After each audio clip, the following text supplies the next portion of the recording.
کوردێکی بنخەتێ ji کوردێکی سەرخەتێ حەز کرد. Di serdanekê de xort pêlî mayînekê kir û jiyana xwe ji dest da.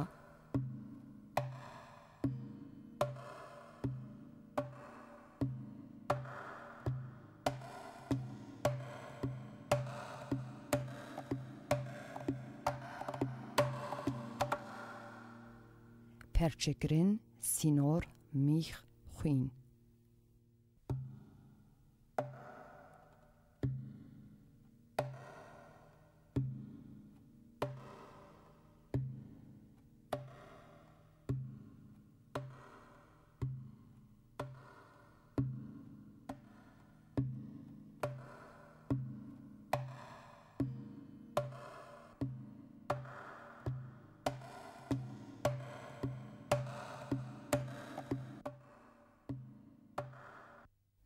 Gelo evê hezkirin çawa bê di vê rewşê de?